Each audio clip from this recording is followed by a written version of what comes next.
L'on vient d'apprendre à l'occasion de la fête du travail quelque chose d'étrange, d'ahurissant, voire même de scandaleux.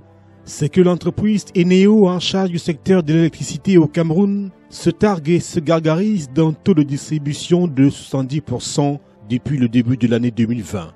Une performance remarquable qui, aux yeux de l'entreprise et précisément du top management, mérite d'être célébrée et encouragée comme il se doit. Mais ces chiffres d'une éloquence indéniable appliqués à la réalité du terrain se trouvent froidement et lamentablement contredits, pour ne pas dire beauté en touche. Oui, la réalité du terrain. Cette mesure à partir de laquelle toute satisfaction doit tirer ou devrait tirer sa source et se nourrir de sa sève. Cette réalité, disions-nous, est celle des coupures intempestives, interminables et à répétition, parfois sous forme de clignotants, causant d'énormes et importants dommages sur leur passage. Des éprouvantes journées sans électricité, voire plusieurs dans certaines localités.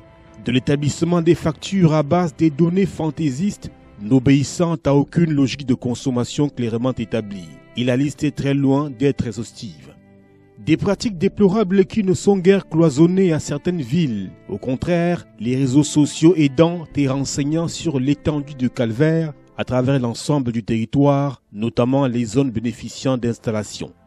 Devant ce tableau très peu glorieux, vanter une quelconque prouesse d'Eneo apparaît comme un crime de lèse-majesté. On peut alors se demander s'il s'agit d'une forme de marketing ou d'un test d'appréciation des Camerounais du service rendu au quotidien. Si oui, c'est une blague et de très mauvais goût. Car il est reconnu de notoriété publique qu'Eneo a déjà et continue au quotidien d'ailleurs de démontrer ses limites et d'exposer son incapacité à prendre en charge toute seule, faut-il le préciser, l'approvisionnement des ménages et des entreprises camerounais de manière satisfaisante. Et pour en avoir le cœur net, rien de plus facile. Il suffit de se livrer à un petit exercice journalistique au moyen d'un vox pop pour en sortir sidéré. Tellement les griefs formulés contre cette entreprise peuvent remplir le Vouri et sont plus longs que le fleuve Sanaga. Face à ce satisfecit puéril, on est logiquement et légitimement en droit de s'interroger si Eneo parle du Cameroun, du moins de cette république peuplée de 25 millions d'âmes, ou alors est-elle en navigation dans un rêve rempli de fantasmes et bercé d'illusions sur sa propre performance, reconnue plus que insatisfaisante, voire mauvaise. Que cherche-t-elle à faire passer comme message aux Camerounais à travers ces chiffres dont elle seule en maîtrise les ressorts et en décèle les relents?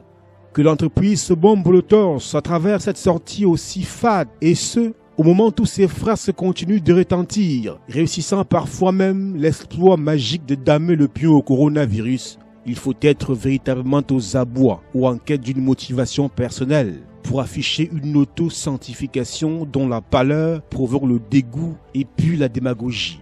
La satisfaction ou encore le degré de satisfaction des besoins des consommateurs reste et demeure la mesure cardinale octroyant et validant la performance d'une entreprise. Cette sortie d'Eneo, contrastant fort avec les sentiments de l'immense majorité des Camerounais, a somme toute quelque chose de bon. C'est qu'elle rajoute une couche à l'urgence déjà signalée de l'ouverture de ce secteur névralgique à la concurrence. Tout simplement.